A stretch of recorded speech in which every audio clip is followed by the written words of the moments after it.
Right. Welcome to the newest episode of Sports Talk Central. I'm your host, Deep Mahmood, with my normal co-host Hunter. And today we're going to be briefly talking about some news in the DMV in relation to baseball, football, and some college football. So let's first start with an historic game that happened, which was the Field of Dreams game. Did you catch any of that? I did catch a little bit of it, especially the ending was just.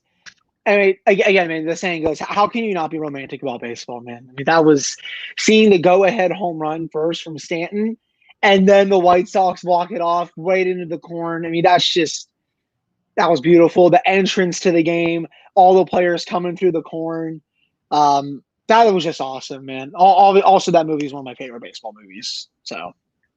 Yeah, I thought it was a lot of fun. I mean, it's definitely interesting. I mean, maybe something that it's definitely something that's interesting. I don't know why MLB hasn't even considered using the fact that they're the best sports movies out there tend to be the baseball related ones, and kind of tying in their history of movie. Because when you think about it, you have Bull Durham, you got Sandlot, Field of Dreams, For the Love of the Game, The Natural. Yeah, There's a lot you could do with that, and if you take full advantage of it, it's definitely a lot of fun. I mean, I thought it was the first professional baseball game in Iowa. Uh, I thought the intro was really great. Um, so I definitely would be interested to see more. I mean, what are your thoughts on like them kind of doing the same thing but for the Sandlot? yeah, that would be awesome. Somewhere at the Sandlot. I don't know how many fans you can get in there, but it would still be a lot of fun. I'd be curious to see if they can do this for other like major sports movies. Maybe like with the NFL or college football, something like Rudy, where with that, I think that would be really cool.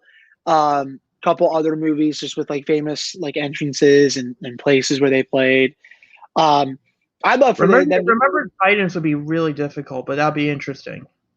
What was that you said? Sorry. Remember the Titans. Yep, that would be awesome. Um, I think just yesterday, like, if they could do a full series there and not on just one game, whoo, man, that would be beautiful.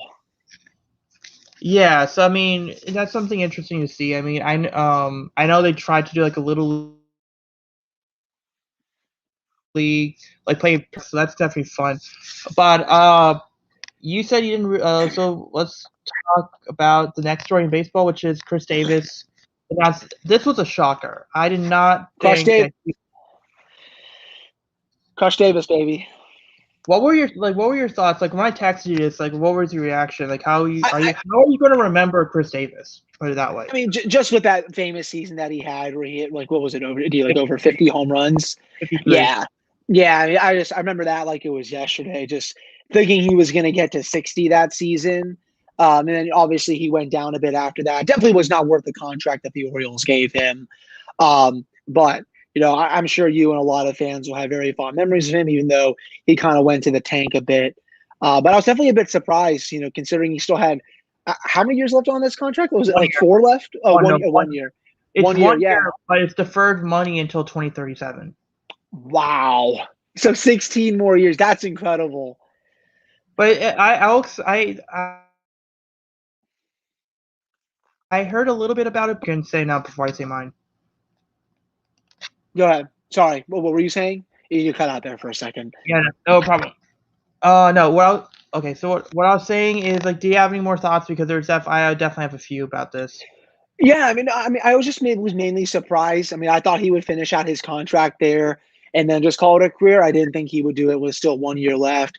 He could have just, played his final game at Camden Yards, gotten probably a pretty big ovation during the last season of his contract, and then walk off into the sunset. I was just not. I was a bit surprised, excuse me, that he decided to do it now. So I'll hand the floor to you to share your thoughts on it, because I'm sure a lot of Orioles fans were making fun of him a little bit after their retirement announcement. It was kind of mixed because there was the casual fans that remembered him mainly because of his performance last few years. There are a lot of people more nostalgic. I mean, it's easy to forget that Chris Davis is a guy that, remember, from 2012 to 2016 hit at least 30 home runs a year for those 4 years. Mhm.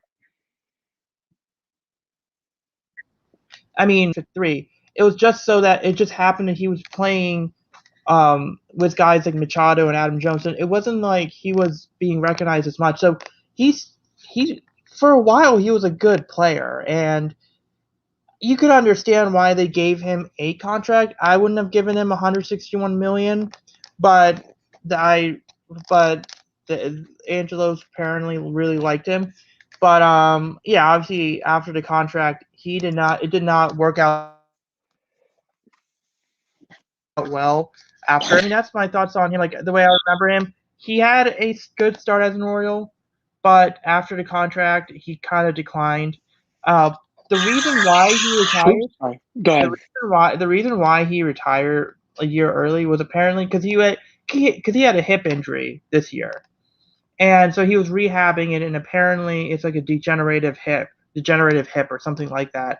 So he was pretty much told you can't really play, or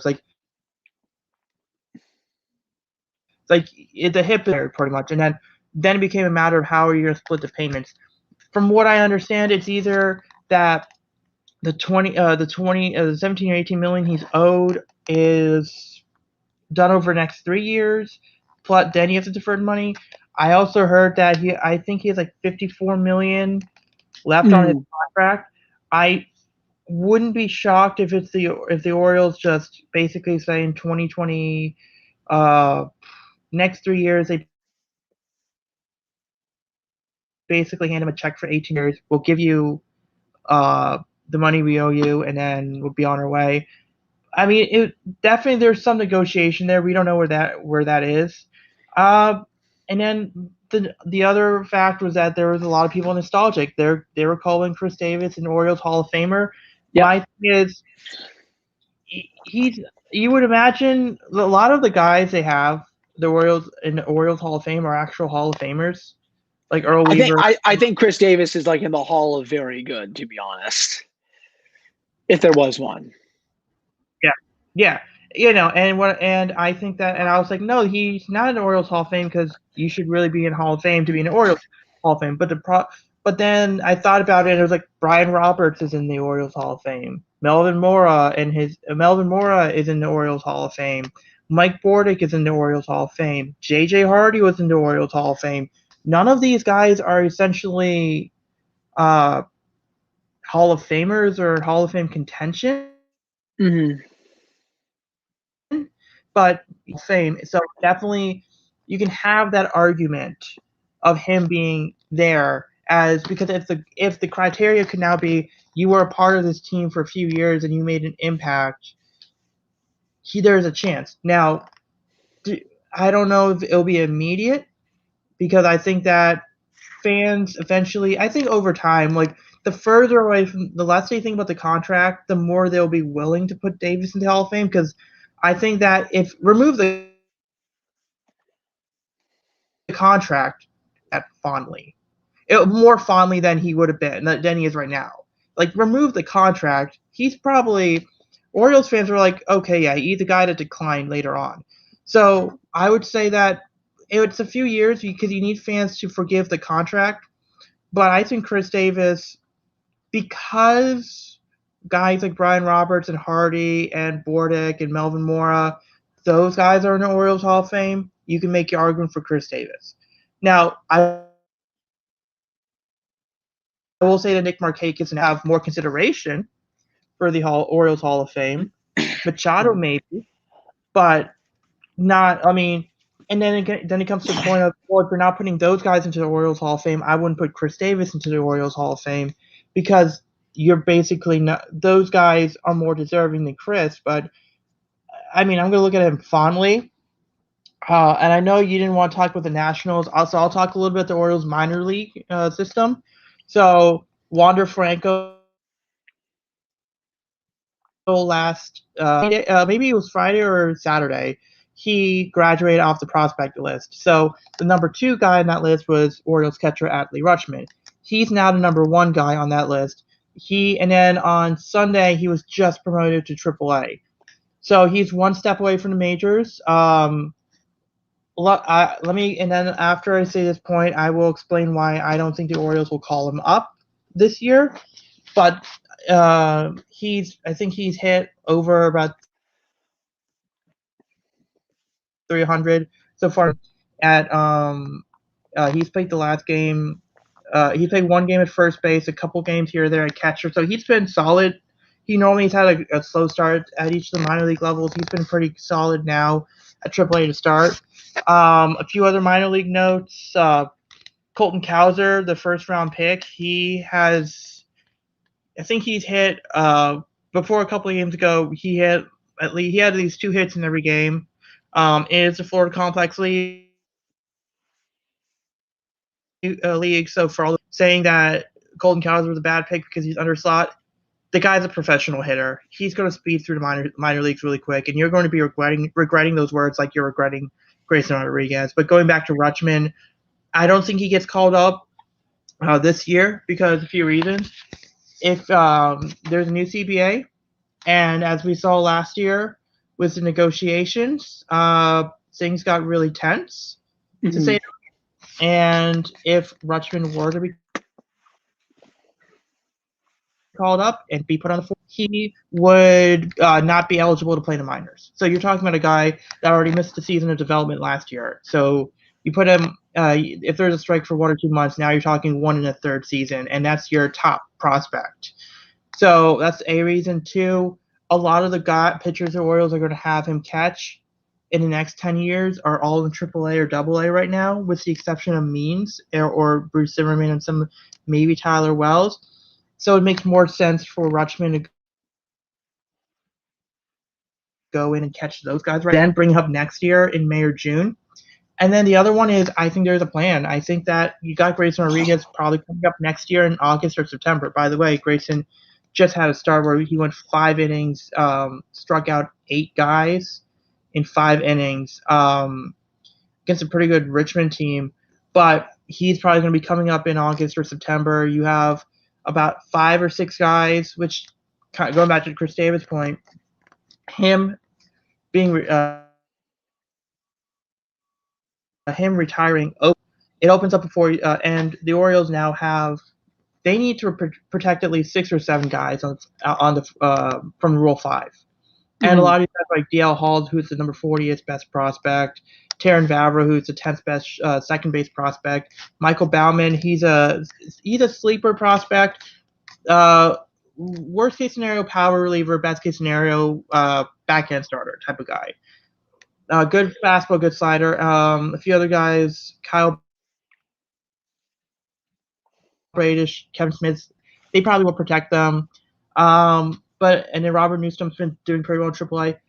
There is an interesting prospect I didn't really know about, and by name of Felix Bautista. But get this, Hunter. He is 6'7", 270 pounds, and throws 100 miles an hour. Sounds like a Kung Fu Panda as a pitcher. Yeah, no, he pretty much is like he's one of these guys that can go on the mound, throw 100 miles an hour, then play right tackle or guard for the Ravens. Like that's essentially but that's ridiculous. That is terrifying. Like especially if you're on a mound. Like if you're going up against him and you see a guy who's 6'7", I mean, and then you factor in like the Orioles have a reliever by name Tyler Wells who's been pretty good, Rule 5 pick. He's 6'8", 250. So imagine that. Like imagine like Felix Bautista and then Tyler Wells. I mean, that's like 2 guys that probably can play basketball. And but 90s. But that's like I can imagine Bautista being a guy that they would protect. Blaine Knight, he's a guy. He was their 3rd round pick a few years ago from the SEC. He was the ace at Arkansas, AA guy. A lot of fans might disagree, but I think this is a guy that probably will get taken because if you're the multi-year ace at Arkansas or any SEC school and you were winning, you have to imagine the team's going to take a chance on him at least as a bullpen arm. Oh, absolutely, yeah. Yeah, so that's why he's not going to be protected. So don't worry, Orioles fans. Rutschman probably will be coming up in like May or June. But I just think they have other situations to go through. So let's kind of talk about the Ravens Steelers. What were your thoughts on Steelers? Yeah, so I texted you last night. The Steelers haven't officially announced it yet, but they're getting Joe Schobert from the Jacksonville Jaguars in exchange for a late round pick. Anytime you can do that, I know he has a big contract. You do it. This is Kevin Colbert basically getting a steal and not really giving up too much in the process. I think when Vince Williams retired, it probably caught them a lot off guard. He came to training camp, looked like he was going to play, and then all of a sudden just said, "Hey, I don't have it anymore," and then retired. And obviously that stunned the team and everyone surrounding it. And then I love how Kevin Colbert he looks at his team through 2 weeks and is like, "Yeah, I'm not satisfied with this." So he goes out, makes a trade for probably one of the better inside linebackers in the league. Coverage is, I think, his big specialty, though I also think he's gotten a lot better as a tackler these last few years. I mean, his missed tackle rate just a few years ago was around 16%. Now it's gotten down to around 9 or 10% of missed tackles. So he's really cleaned up that regard. He usually makes a lot of tackles each and every year. So it's a great Williams replacement. Devin Bush is going to be right next to him. And, Bush, I don't really think is that good of a cover linebacker. Schobert is better in that regard. So they can just put him out there if they need to. Obviously, you don't want him on a really fast wide receiver or something like that. But, if it's, you need someone in a hurry to cover someone, Schobert, that's one of his best attributes. Actually, Adit, from 2019 to 2020, the last 2 seasons, he actually leads the league in interceptions among inside linebackers with 7. So this is a really big acquisition. I think it makes the front 7 that much more loaded. We put out Cam out there to it, Alualu, Watt, Alex Highsmith, Devin Bush, and Joe Schobert. I mean, not a lot of teams can stack up against that. Obviously, Baltimore is one of them that can. A couple others I know. There's a couple other really good defenses out there as well. But this just makes the defense that much better. I think for the game last night, I don't really like to take away a lot of stuff just because it's preseason. Though I will say Dwayne Haskins looked awesome last night. He's really pushing Mason Rudolph right now for that backup role. I'm going to go out on a limb here. I think he's going to win that job. I was pretty against it. A couple of my buddies are making me eat crow on it right now. But after watching last night and watching how he's played through the preseason, I mean, Tomlin said they want to see even more from him. What I would do, Adit, next week, you play Ben Roethlisberger with the ones for like 1 to 2 series. Put Dwayne Haskins in there for the rest of the half. See what he can do with Juju and Claypool and Najee. See if he can drive them down the field and get them some points because, of the 3 other quarterbacks that have played this preseason, he has led them in points wise. And that's obviously, I know it's with the depth players, the backups, but see what he can do with the starters. I mean, God forbid Ben Roethlisberger goes down. I mean, just God forbid he goes down. I mean, you're going to put Mason Rudolph in there again. We've already seen what happened with that. They were really lucky to even go 8-8. So I'm really liking what I'm seeing from him. Liked what I saw from Najee last night. He's going to be such a baller. The depth on the team, especially at the D line, is really fun. They may keep, I think, at least 6 defensive linemen. One of the best competitions of this preseason is just a punting competition. Just when you thought Jordan Berry was out, he's giving Presley Harvard a pretty good fight, trying to win his job back. They're going to have to cut one of those guys or trade one of them. I know I'm probably splitting hairs when it comes to the punter, but the Steelers have really not had a good punter in Lord knows how long. But Berry punted really well. Excuse me, last night I thought, but I mean, I still think the offensive line is the biggest question mark going into the season. They were beaten a handful of times last night. Yeah, I really like the defense. I like the receiving group. I like the running backs. If Ben is okay, that's fine. But it all depends on the offensive line if they can protect them and open up holes in both the passing game and the running game. But I think that's it when it comes to the preseason game.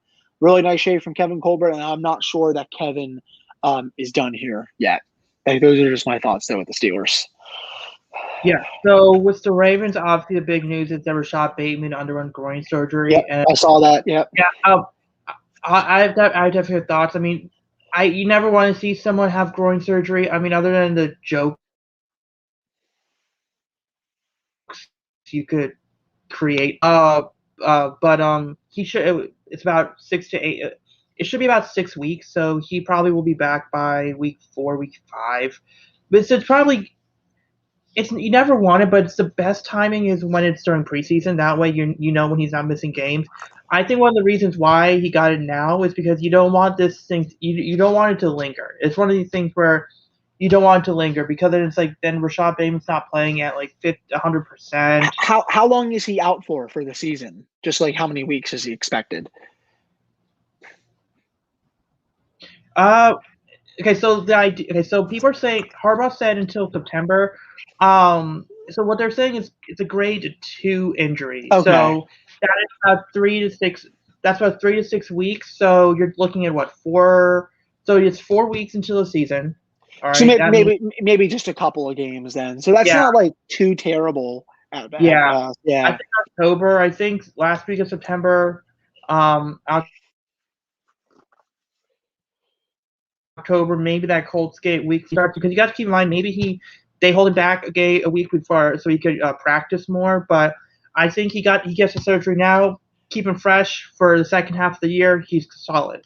Now I saw that Dan Orlovsky he said that he's terrified because Rashad let's be no like they have Sammy Watkins. This is still a run first offense. You still got the tight ends. Yes, does losing Rashad Bateman hurt, especially for week 2. Can you make up for that to a degree? Sure. And really, when you get to the like tomorrow's preseason game against the Saints, you're talking. I'm really curious to see James Prochet. I'm really curious to see Tylan Wallace because if those guys, I know James Prochet's had a solid camp. I mentioned it last week. If he can take if he can show during the games where he's been apparently impressing the coaches with, he's probably a guy that you can trust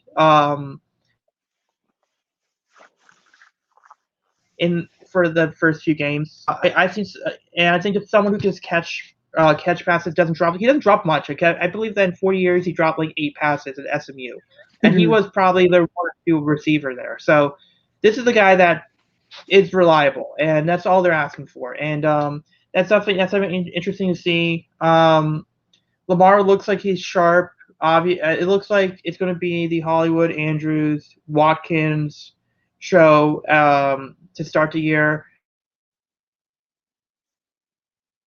The running backs look like they're going to get a passing game now. Then you also have guys like Prochet, he's Duvernay, and then Tylan Wallace. I mean, they have options. I'll be really curious to see about Josh Oliver. We traded a seventh round pick for him. Mhm. He was a guy that the Jaguars gave up on because he was injured. And then I mean they went outside Tebow, so I don't understand that one. But but this is a guy that he's like a Eric Ebron, Ed Dixon, like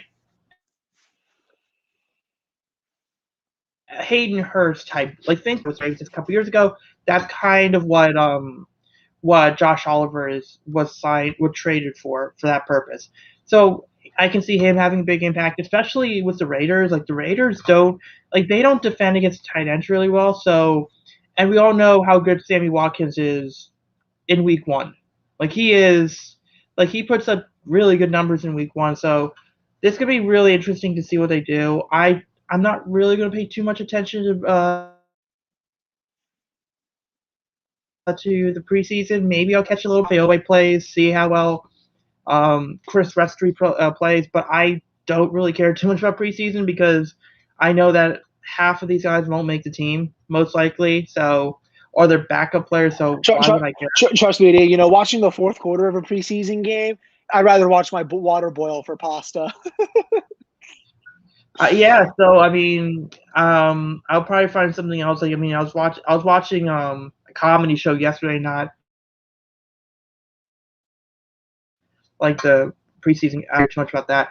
So we'll move on to the last story, which is Virginia Tech football update. We did get a commit from a corner, 3-star corner. What are your thoughts on that? Yeah, that was a nice commit, Mansour Delane. It looks like they stole him from Maryland. Apparently, Evan Watkins said that he was silently committed there. Took a visit to Tech, and apparently a cookout basically changed everything.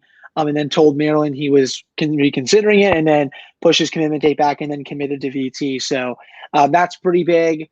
Um, you know, I think the stars matter, but I really feel like he could turn into a decent player. We are going to be getting another commit this weekend. Tomorrow, according to Evan Watkins, Cam Johnson is committing to Tech tomorrow. The Oh, four-star wow. cornerback Wait, so from Baltimore. Yeah, okay, yeah. all the crystal balls came in today. Edith, Brian Doan from the National Recruiting Analyst. Every person that was on his finalists put a crystal ball into Virginia Tech. So they are officially beginning Cam Johnson, unless something wild happens. All the crystal balls are pointing towards VT. So that's a really big one. I can't imagine that with recruiting. Yeah. I mean, and this is a big one to get, man. I mean, this is going to be one of their highest rated commits in the class, probably I think behind Ramon Brown and He is Gunnar Gibbon. 0.89. Yeah, you're Yeah. right. So, and these are medium to high, so they must be really confident about that. I mean, let me just check what Ramon. Okay, so Gunnar Gibbons is 0.94. Ramon Brown is 0.92. Xavier Simmons is so he would be third. Cam would be third on that list. Yeah. So and that's I think that's probably it for taking a cornerback. I think the class is basically almost wrapping up. So I think they're going to try to get Tyler Banks, that 3-star Virginia kid, that Benji kid who decommitted from Ohio State. His family's in Virginia now. He's from North Carolina. Big time 4-star tight end. I think sounds like they're really after him. If they get in with those two, plus Cam and Corbin Page, that potential flip from West Virginia, this will be, I think, a pretty good class. Not where we want to be yet, but much better. We're 14th. What'd you say? We're 14th according to 247 right now. For now, it'll obviously slide as more commits come in towards the later stages of the year. But this class, it'll be good. It won't be great, but it's a big step in the right direction for where we want to be recruiting wise, especially in the state. Yeah, and I just want just to gloat. I want to see what UVA is in their recruiting class, because I believe it's Tech and North Carolina. They're the two teams scooping up all the top Virginia recruits. Yeah, I need to see who has the UNC probably. Oh, they're 50. UVA is 53rd right now. Wait, they're 53rd? To see. And apparently, they are 53rd. UVA is 53rd. I believe the top guy is Zach Rice. 247. Let's see where he is. Yeah, I think the top. Yeah, he is. There's no crystal ball prediction. Oh, okay. I know this is a guy. Zach Rice. Oh, he's gonna go to like a blue blood. He's not going to any school here. What are you talking about? Yeah, no, it's North Carolina's or Ohio State. One of those two schools he's going to go to. But I mean, it's interesting. I mean, it's interesting to see that UVA they're apparently warm with Zach Rice. It'll be really hilarious once he commits elsewhere. It's going to be really funny because just seeing how they're not getting any of their new guys. Yeah. I mean, it's going to be really cool to see. I mean, unfortunately, with Belmar, he is medically retired now. That sucks for him. Yeah, I did see that. That's really sad.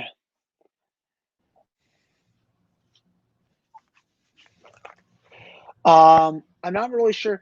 I read Andy Bitter's article the other day, just talking about practice. Now they're really excited about Jaden Payot, excuse me. I mispronounced his last name. You could probably pronounce his name like 2 or 3 different ways. I remember he broke his ankle last year, did not get any playing time.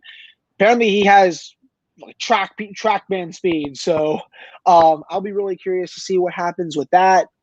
Fuente can talk up Braxton Burmeister all he wants. I'll believe it when I see it with him when it comes to passing, man. I'll believe it when I see it. Yeah, no, I think Braxton, he's super athletic. I'll give him that. Yeah. I don't think he is. I think he is basically a guy that he's not going to be able to put the tools out there consistently, and I just don't think that this guy is as great as people say he is. Like we've seen how Mhm. many athletic guys actually do well. So, do you think we see Knox Tatum? Do you think we see? I think of any of the quarterbacks, other ones you see Taj Bullock. You think Todd? Oh, okay, you so okay. So, oh no, that makes sense because Orjai is coming in next year, so it makes Yeah, sense. good point. Yeah, so it makes sense to not redshirt Taj Bullock because Orjai is probably the guy that you want to that's your future. You may redshirt. Yeah, I mean it's definitely interesting to see what they do. I mean, hopefully Cam Johnson does, barring a last minute decision, he does commit to Tech, and Yeah, that's going to be. And I think it'll be tomorrow at 2:30. Is his yeah. commitment? Yeah, and I think that's going to be a strong. And I think that really once if he commits, like other than Tyler Banks, there really isn't many main targets. Like I Like said, it's Corbin Page if they can flip him, the decommitted tight end from Penn State, Ohio State, excuse me, Tyler Banks, and that's basically it. I don't think there's too much more news coming recruiting wise. I think they just have 3 more targets that they'll try to are get. you thrilled? Like, this is your recruit. If this is a recruiting class, are you thrilled with it? It's good. It's a lot better than the last 2 years, but we still have work to do. I want to be the best recruiting place in this. I want to be the best recruiting college in the state. I want to be getting all the top recruits, or most of them in the state. This was a good start. You got Gunnar Givens and Ramon Brown, 2 top 10 players in your state. That's big, but now you got to continue that going into next year and years past, because when Tech was really good, man, they were doing this on a weekly basis. Yeah, and I just want to see. I want to see us out recruit, even if it's one or two guys next few years. I want to see us out recruit UNC for some of these Yes, I guys. agree. Yeah, 100%. I'm not saying that we have to be better. I'm just saying for just one or two top guys, just out recruit them on there, and then occasionally, because I think if we can start getting some of these talent from the region, it's just going to make it that much easier to get a more like just to at least to raise the floor of the talent level of our Yeah, team. Now, absolutely. not necessarily the ceiling, but if you can get the floor, that'd be great.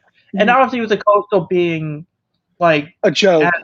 as chaotic as it is, it's going to be really easy to do that. So that's what we're on the show. So